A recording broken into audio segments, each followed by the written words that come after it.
Bagana.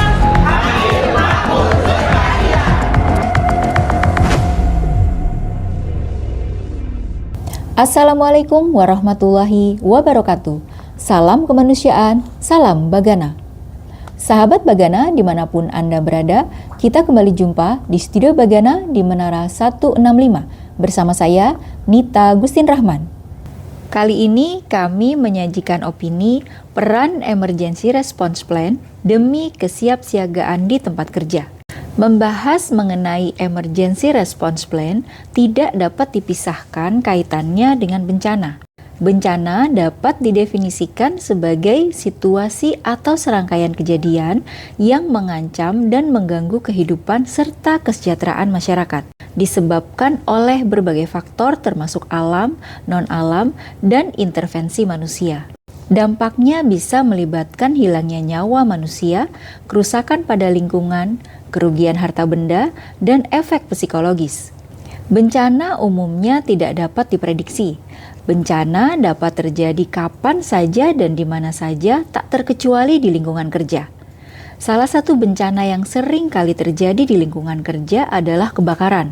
Risiko kebakaran dapat timbul karena banyak faktor, mulai dari faktor listrik, kelalaian manusia, bahan kimia, mesin dan alat kerja, dan lain sebagainya.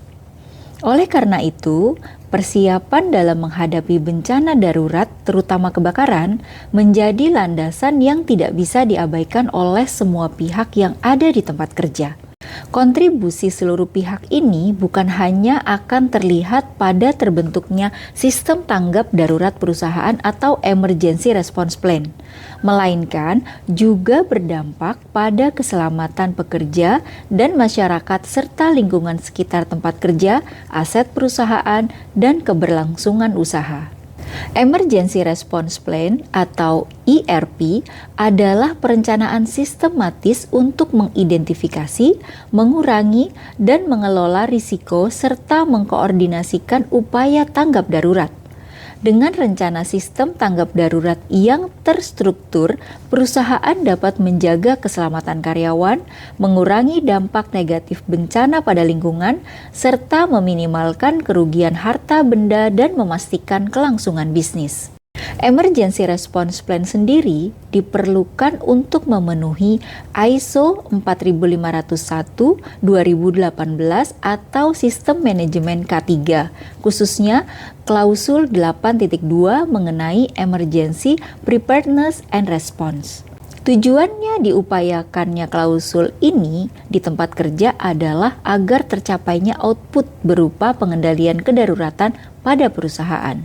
Sebuah ERP umumnya harus mencangkup beberapa aspek, antara lain identifikasi bahaya dan resiko.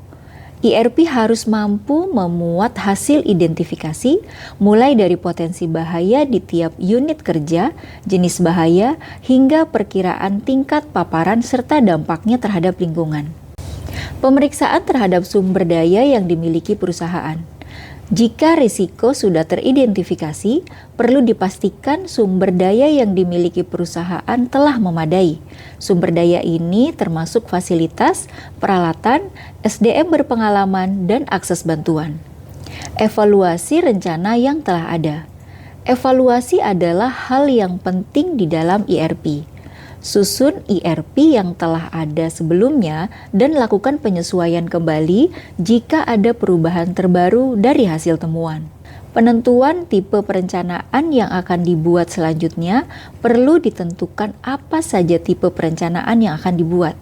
Perencanaan terdiri atas beberapa jenis, antara lain daftar periksa, rencana tanggap darurat, rencana manajemen tanggap darurat, dan rencana kerjasama.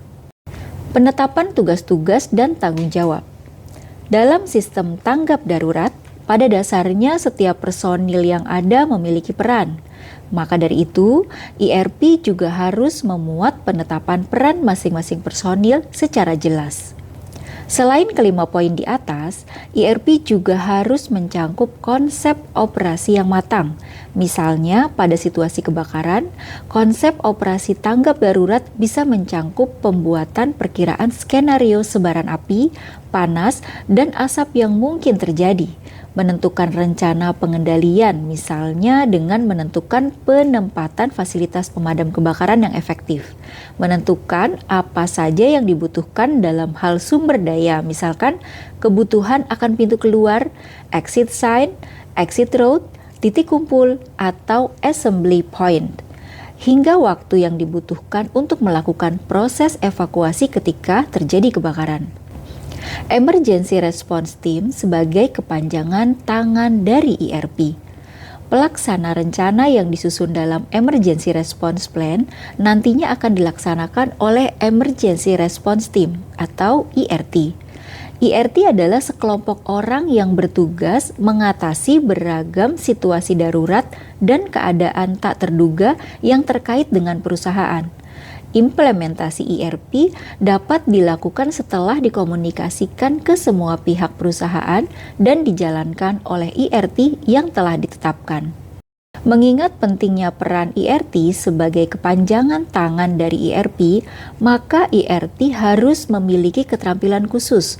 Umumnya, untuk memperoleh keahlian khusus tersebut, ERT harus mendapatkan pelatihan terlebih dahulu, seperti pertolongan pertama, pelatihan kebakaran, dan lain sebagainya.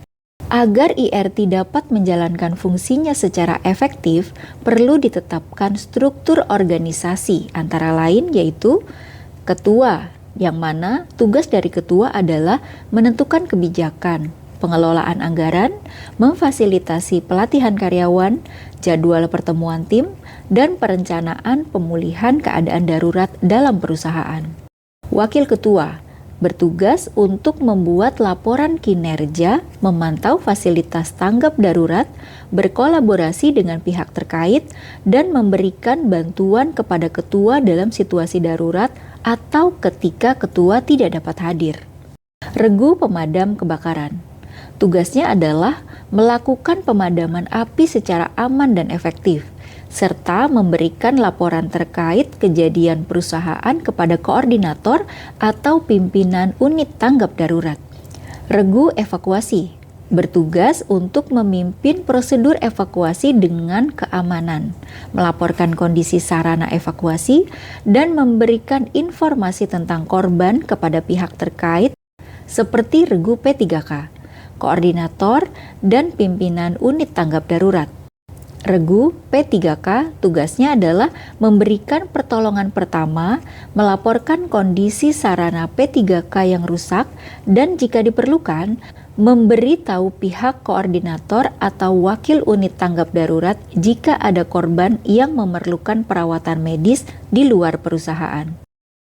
Tim logistik bertugas untuk memenuhi kebutuhan dasar selama situasi darurat, seperti makanan, minuman, pakaian, dan selimut. Tim transportasi, tugasnya adalah mengelola sarana transportasi yang diperlukan dalam atau luar perusahaan saat darurat. Komunikasi internal bertugas mengawasi perkembangan penanganan darurat dan memfasilitasi komunikasi antar tim di dalam unit tanggap darurat, serta memastikan aliran komunikasi yang lancar.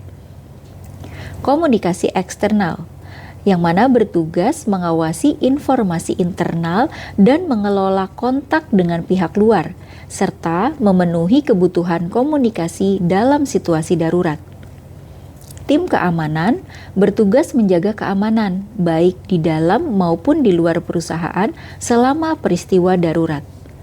Mengingat kebakaran merupakan salah satu kejadian darurat yang rentan terjadi di tempat kerja, maka diperlukan ERP yang tepat untuk menghadapi kasus tersebut. Demikian yang bisa kami infokan. Wabillahi taufiq wal hidayah. Wassalamualaikum warahmatullahi wabarakatuh. Salam kemanusiaan, salam Bagana.